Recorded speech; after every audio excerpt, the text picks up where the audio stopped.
The rivers moved, not because of an earthquake, not because of a flood, because of 14 wolves.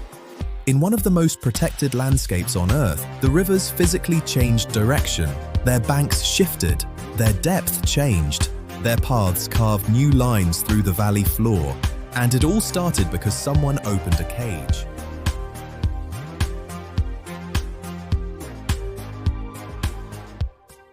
By the 1920s, every wolf in Yellowstone had been hunted down and killed.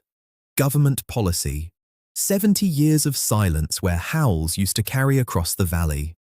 Without wolves, the elk had nothing to fear, so they stopped moving. They gathered along the riverbanks, the easiest place to graze, and they stayed.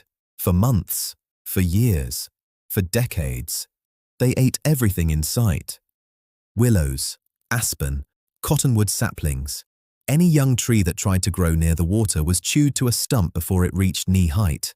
The riverbanks went bare, naked soil exposed to the current. Without root systems holding the earth in place, the banks crumbled. Yard by yard, season by season, the rivers ate their own edges.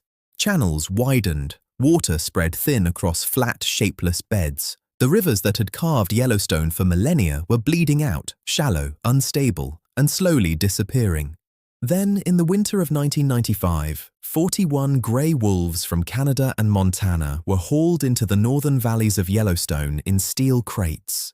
The doors opened, and the cascade began. The wolves did what wolves do. They hunted elk. But here's the part nobody predicted. The kills didn't matter. The fear did. Ecologists call it the ecology of fear. Wolves didn't just thin the herds, they rewired how every surviving elk made decisions. Where to stand, where to eat, how long to stay. Every elk in the park was now running a constant survival calculation it hadn't needed to run in 70 years. Herds that had lounged along riverbanks for decades suddenly couldn't afford to stay still. Open valleys became kill zones. Exposed banks became ambush points. The elk didn't just move once. They never stopped moving, grazing in shorter bursts, sleeping in tighter groups, abandoning the easy low ground for the harder, safer terrain uphill.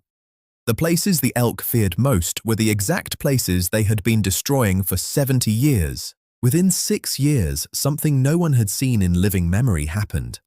The willows came back. Saplings that had been eaten to stumps for 70 years shot upward. Some areas saw tree growth increase 5-fold.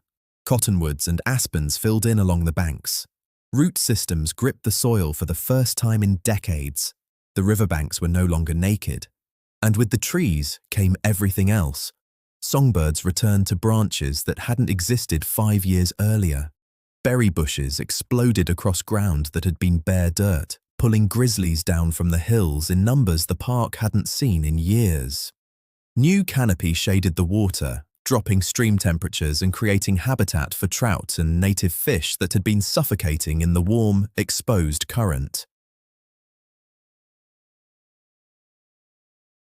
But the most dramatic change hadn't arrived yet. The trees brought the beavers. Before wolves, Yellowstone had one beaver colony. One.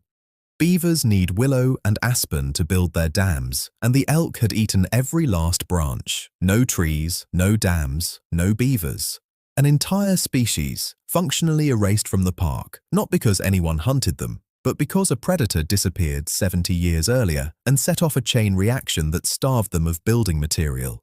With willows growing again, colonies formed, dams went up, and beaver dams do something extraordinary to a river. They slow the water, they create ponds, they raise the water table, they trap sediment, they create wetland pockets that support amphibians, insects, fish, and waterfowl. A single beaver dam can transform a stretch of fast-moving, eroded stream into a chain of calm, productive pools that didn't exist the year before.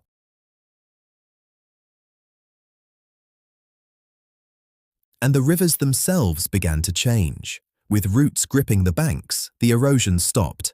Channels that had spread wide and shallow started to narrow, deepen, stabilize.